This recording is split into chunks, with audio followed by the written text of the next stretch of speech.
নিজের স্ত্রীকে দিয়া পরপুরুষের মনোরঞ্জন করে সিনেমা বানায়। এইরকম ব্যক্তিত্বহীন নির্লজ্জ বউকে দিয়া দেহ ব্যবসা করিয়া পয়সা ইনকাম করে। জুলাই আগস্টের বিপ্লবে এদের কোনো অবদান নাই, বরং এদের অবদান হচ্ছে বিগত 16 বছরে স্বৈরাচারীর পদলেহন করে, এমনকি মুজিববাদীকে লালন করে তারা ক্ষমতার সমস্ত স্বাদকে তারা সাধন করেছে এবং কাফের বেঈমানদের গোলামি করেছে। গণ অভ্যুত্থানে যে রাষ্ট্র কায়েম হয়েছে সেই রাষ্ট্রের উপদেষ্টা মণ্ডলীর সদস্য এমন একটা কুলাঙ্গার হবে, এটা বাংলাদেশের মুসলমান কোনদিন মানতে পারবে না। কথা বলতে হবে ঠিক কি হবে। কোথাকার কোন সলিমউদ্দিন, নাম তার ফারুকি, মুস্তফা ফারুকি, নাট্যকার, নাটক বানায়, সিনেমা বানায় এবং নাটক সিনেমার মধ্যে সুকৌশলে ইসলামের বিরোধিতা করে। হেফাজতে ইসলামের মোহতারাম সম্মানিত আমির যিনি ছিলেন শাইখুল ইসলাম আল্লামা শাহ আহমদ শফি রহমাতুল্লাহি আলাইহি নব্বারাল্লাহু মারকাদাহু ওয়া জাআলাল জান্নাতা মাসওয়াহু, সকলেই বলেন আল্লাহুম্মা আমিন। এত বড় কিংবদন্তি আল্লাহর ওলিকে তেতুল হুজুর বলে আখ্যায়িত করেছিল এই মুস্তাফা ফারুকি। হেফাজতে ইসলামের 5 মে শাপলা চত্বরে যখন স্বৈরাচারী গণহত্যা চালিয়েছিল, লক্ষ লক্ষ বুলেট ছেড়ে তাহাজ্জুদ গুজারি মাদ্রাসার ছাত্রদেরকে শহীদ করে দিয়ে শহীদদের দেহগুলাকে ডাস্টবিনে নিক্ষেপ করেছিল, নদীর মধ্যে ফেলে দিয়েছিল। ম্যানহোলের ঢাকনা ওপেন করে ভিতরে লাশগুলাকে ফেলে দিয়ে যারা গুম করে ফেলেছিল, ওই চিত্রকে স্মরণ করে সেদিন রাত 3টা বাজে এই মুস্তাফা ফারুকি ফেসবুক স্ট্যাটাসে লিখেছিল, শাপলা চত্বর জঞ্জাল মুক্ত হলো। আপনি আন্দাজ করতে পারেন যে আলেমদের প্রতি এই কুলাঙ্গারের বিদ্বেষ কত মারাত্মক। আপনি ভাবতে পারেন এদেশের ইসলাম ধ্বংস করার জন্য তার কত হাত রয়েছে। নিজের স্ত্রীকে দিয়া পরপুরুষের মনোরঞ্জন করে সিনেমা বানায়। এইরকম ব্যক্তিত্বহীন নির্লজ্জ বউকে দিয়া দেহ ব্যবসা করিয়া পয়সা ইনকাম করে। জুলাই আগস্টের বিপ্লবে এদের কোনো অবদান নাই, বরং এদের অবদান হচ্ছে বিগত 16 বছরে স্বৈরাচারীর পদলেহন করে, এমনকি মুজিববাদীকে লালন করে তারা ক্ষমতার সমস্ত স্বাদকে তারা সাধন করেছে এবং কাফের বেঈমানদের গোলামি করেছে। গণ অভ্যুত্থানে যে রাষ্ট্র কায়েম হয়েছে সেই রাষ্ট্রের উপদেষ্টা মণ্ডলীর সদস্য এমন একটা কুলাঙ্গার হবে, এটা বাংলাদেশের মুসলমান কোনদিন মানতে পারবে না। কথা বলতে হবে ঠিক কি হবে।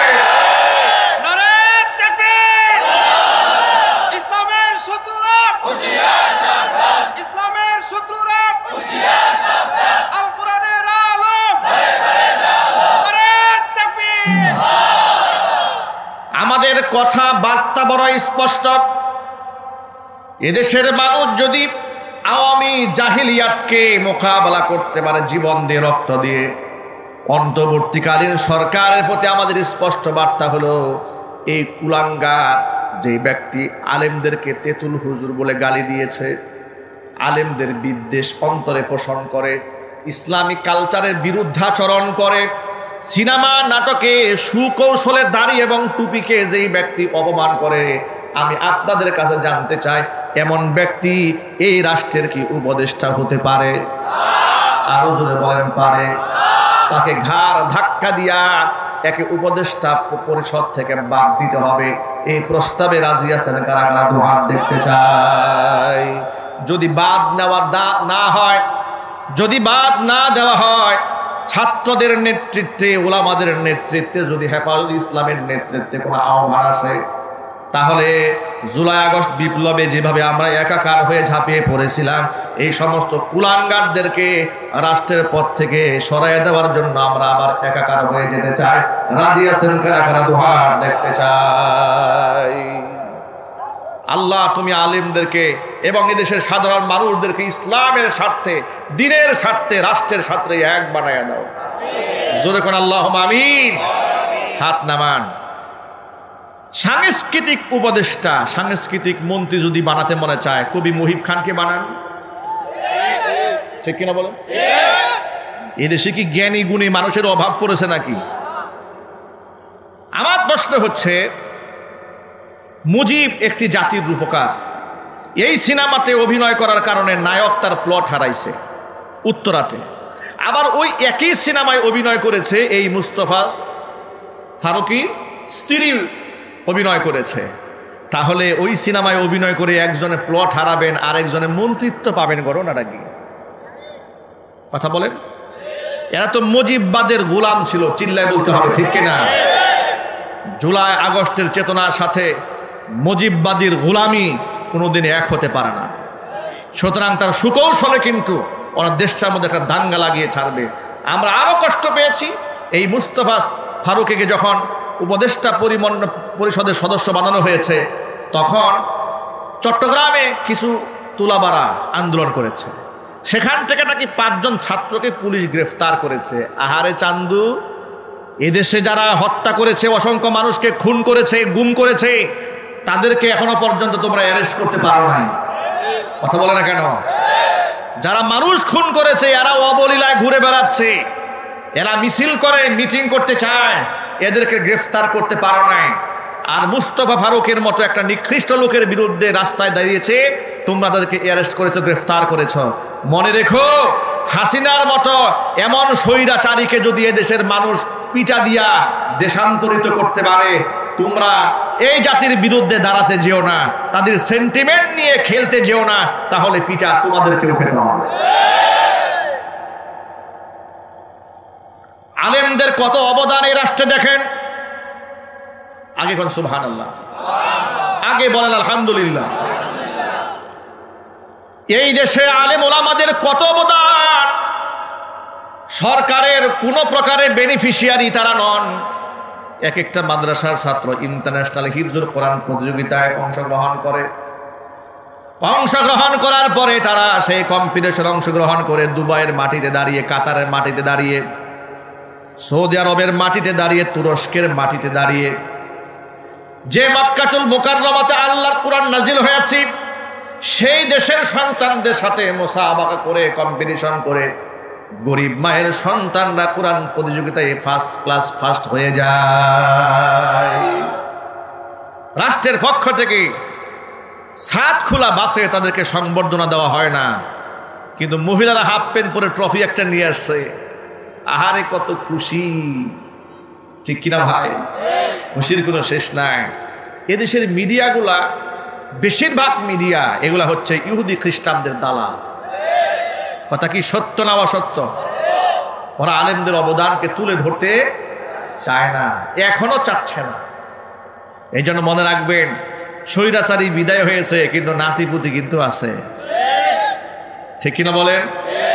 এমন যেন না হয় ওই খরগোশ আর কচ্ছপের গল্প ছোটবেলায় পড়েছি, বিজয় তো হয়েই গেছে, আমি তো যাবই সামনে, টেনশন নাই, একটু ঘুমায় নেই। ভাই, ঘুমানোর সুযোগ নাই। ঘুমানোর কি সুযোগ আছে? ঘুমানোর সুযোগ নাই। ওই যে চট করে আসার চিন্তা করতেছে। কথা বলে না কেন? আপনাদের প্রস্তুত থাকার দরকার আছে না নাই? আপনারা কি প্রস্তুত আছেন? তো আমরা বলি, আপা আপনার চট করে আসার কোনো দরকার নাই। আমরা আপনাকে স্যালিউট দিয়ে একেবারে সুস্বাগত জানিয়ে বরণ করার জন্য 18 কোটি মানুষ প্রস্তুত হয়ে বসে আছে। কবে আসবেন খালি বলেন, একেবারে সুদাই এয়ারপোর্টে চলে যায়। আপনাকে একটু বরণ করে নিয়ে এসে ট্রাইব্যুনালে দাঁড় করাই দিয়ে ঝুলাই দেয়। এদেশের মানুষের বহুত স্বপ্ন আপনার ঝুলাবার দৃশ্যটা দেখবে তারা। এটা মানুষের জীবনের বহুত স্বপ্ন। 5ই মে রাতের বেলায় গণহত্যা চালিয়েছিলেন আপনি, আবার সংসদে দাঁড়িয়ে বলেছিলেন হেফাজত ইসলামের লোকেরা গায়ে রং মেখে নাটক করেছে। আপনি এই উপহার শহীদদের রক্তের সাথে করেছেন, করা হয় নাই? জোরে বলেন। তার বিচার হবে ইনশাল্লাহ। এই যে কত আলেম ওলামা, এই যে আপনাদের কালিয়াকুর উপজেলা ইমাম পরিষদের সভাপতি, আলেম ওলামা পরিষদের সভাপতি, তার বিরুদ্ধে মামলা হয় নাই? জেল খাটে নাই উনি? ভাই সহ জেল খাটছে। মধুপুরের পীর সাহেব বৃদ্ধ সিংহ, আল্লাহু আকবার বলেন, 4টা ছেলে, 4টাকে গ্রেফতার করে ফেলেছে। বয়স্ক মানুষ গুলি করে তার শরীরটাকে ঝাঁঝরা করে দিয়েছে। গতকালকে তার মেয়ের জামাতার সাথে আমার দেখা হয়েছিল, একটা মাত্র মেয়ের জামাই। সে বলে, হুজুর কি বলবো দুঃখের কথা, আমি তার মেয়ের জামাই হয়েছি, এই অপরাধ আমার। আমাকে ধরার জন্য ঘুরে। আমার বউ প্রেগনেন্ট ছিল, মধুপুরী পিসাব হুজুরের মেয়ে, সন্তান সম্ভবা একজন নারী, একটা মা, সেই মাকে টেনে হিসড়ে পুলিশের গাড়িতে উঠাইছে। আপনার কল্পনা করতে পারেন আলেমদেরকে তারা কত কষ্ট দিয়েছে। আমার মতো মানুষ গাজীপুরে আমার বাসায় আমাকে থাকতে দেয় নাই। যে বাসায় ভাড়া থাকতাম, পুলিশ পাঠিয়ে বলেছে মাদারি সাহেব এই বাসায় আসলে বাড়িওয়ালাকে বলেছে আপনি সহ মামলা খাবেন। আমার ঘরটাকে তছনছ করে দিয়েছে। আমাকে বুটবাজার কেন্দ্রীয় মসজিদে এত বছর নামাজ পড়িয়েছি, সারা অঞ্চল থেকে লোকেরা ভিড় জমাইছে মসজিদে। বিদায় নেওয়ার জন্য একটা জুমাই খুতবা বিদায়ের জন্য চেয়েছিলাম, সেই সুযোগটা আমাকে দেয় নাই।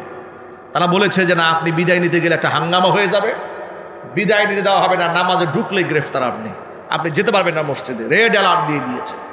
আপনার কল্পনা করতে পারেন আমাদের শারীরিকভাবে, মানসিকভাবে আমাদের উপর, আমাদের পরিবারের উপর কেমন টর্চারটা তারা করেছে। কি অপরাধ করেছিলাম আমরা? চুরি ডাকাতি করেছিলাম, জেনা বদমাশি করেছিলাম, রাষ্ট্রের টাকা বিদেশে পাচার করেছিলাম। 16 বছরে 93 বিলিয়ন মার্কিন ডলার যারা পাচার করেছে তাদের মধ্যে কি আমরা ছিলাম? চিল্লায় বলেছিলাম। তাদের মধ্যে যারা ছিল সব লেজ গুটিয়ে পালিয়েছে। দেশপ্রেমিকরা পালায় না, দেশপ্রেমিকরা ফাঁসির কাস্টে ঝুলতে জানে, মরতে জানে, কিন্তু পালাতে জানে না। যারা পালায় আল্লাহর কসম তারা দেশপ্রেমিক নয়, তারা রাষ্ট্রের শত্রু, এদেশের মুসলমানদের শত্রু। কথা বলে ঠিক কিনা বলে? ওরা আমাদেরকে তিল তিল করে কষ্ট দিয়েছে। এখন আগামীর জন্য আপনাদের প্রতি আমার আহ্বান, যে দেশ এবং রাষ্ট্রে আলেমদের এত অবদান আছে, সেই দেশে আগামীতে আলেমদের নেতৃত্বে এই দেশ গড়া হবে ইনশাল্লাহ। ইনশাল্লাহ বলেন। আগামী থেকে কোনো বেনামাজির কাছে গিয়ে মাহফিলের পারমিশন চাওয়া হবে না। কোনো বেনামাজিকে মসজিদের নেতৃত্বে আর আনতে দেওয়া হবে না। আগামীর সংসদ হবে কোরআনের সংসদ। আলেমদের নেতৃত্বে দেশ এবং রাষ্ট্র এগিয়ে যাবে। এই জন্য যে আসাম থেকে আলেমরা আসবে, ভালোবাসা দিয়ে রাষ্ট্রকে গঠন করার জন্য আলেমদেরকে মাথায় তুলে নিতে হবে। প্রস্তুত আছেন কিনা? দুহাত দেখতে চাই।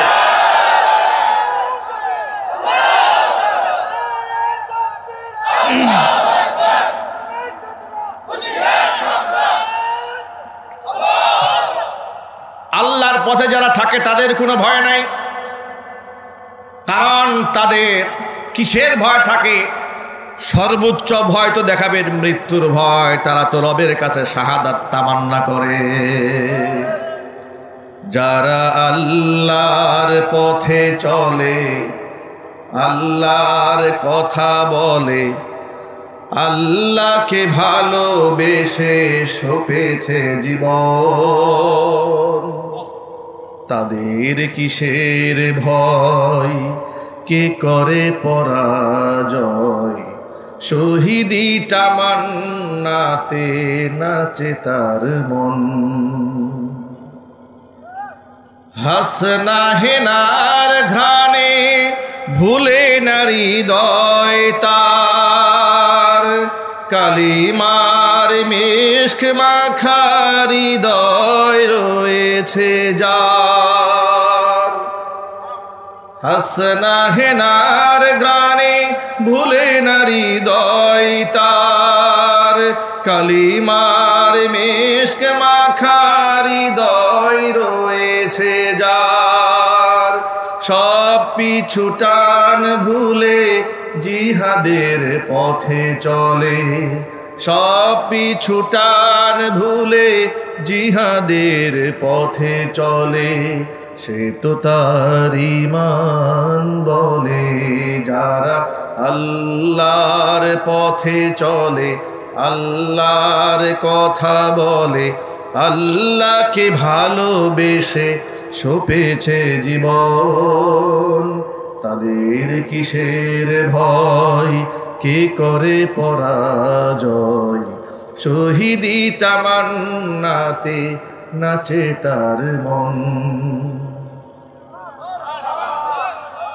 লালসার কাছে কভু হয় না সে পরাজয়, জীবন বিলিয়ে সে তো জান্নাত করে কয়।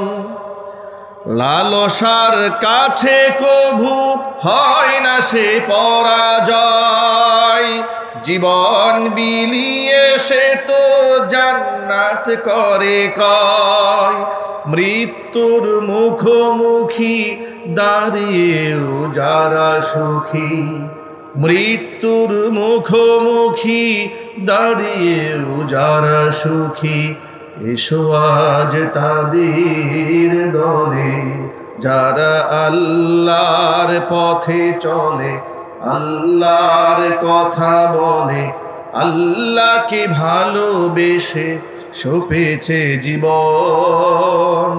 তাদের কিসের ভয়, কে করে পরাজয়, শহীদি তামান্নাতে নাচে তার মন। আল্লাহ সুবহানাহু ওয়া তাআলা আলেমদের অবদানকে স্বীকার করে আলেম ওলামাদের নেতৃত্বে একটি সুন্দর বাংলাদেশ গড়ার তৌফিক আল্লাহ তাআলা আমাদেরকে দান করুন।